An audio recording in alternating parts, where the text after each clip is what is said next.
ஏன் தொடைக்கடலை சுத்தம்னா சந்திரகலை ஓட்டம் சந்திரகலை ஓட்டம்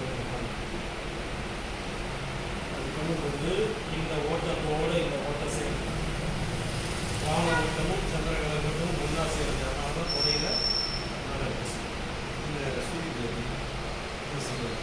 சூரிய கலை என்பது ஆதார சக்கரங்கள் 6லும் ஓடக்கூடிய கலை சூரியகலை.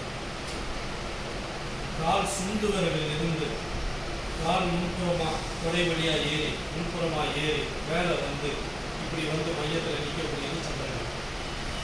இதுதான் 27 நிலை, 27 நட்சத்திரத்துக்கும் ஒவ்வொன்றும் ஒவ்வொரு இடத்துல வந்து நின்று உச்சியில் வந்து தொடர்பு சூரியகலை. சூரியகலை என்பது ஆதார சக்கரங்கள் தான். ஆதார சக்கரங்கள் தான்.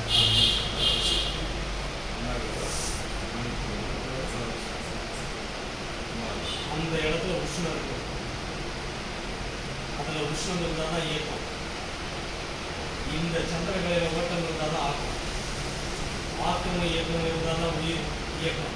இதெல்லாம் இருக்கும்.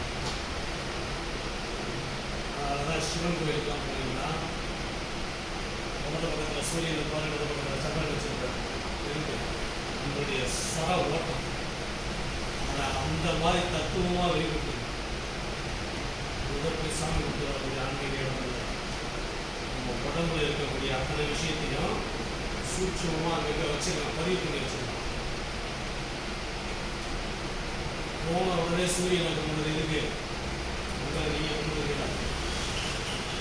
சுற்றி வரும்போது மையத்தில் சிவன் எங்க இருக்கு? அதான் ஆழ்மனம், சப்ராக்சியஸ் வாசிக்கும். சிவா அப்படிங்கிறத திருப்பி தான் வாசிக்கும். வாசி வாசி வாசி வாசி வாசி வாசினா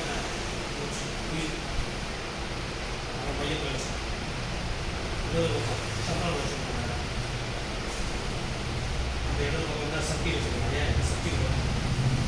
அதனால் சிவாலயத்துக்கு போனீங்கன்னா சிவனுக்கு இடது பக்கத்தில் தான் அம்பாவுடைய கோயில் வலது பக்கத்தில் இருக்காது.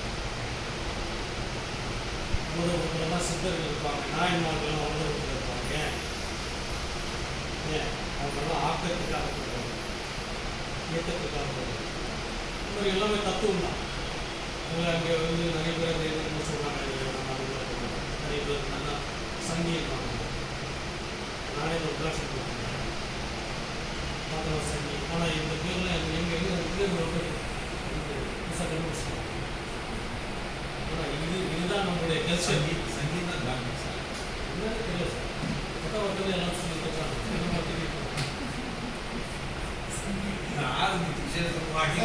பிஜேபி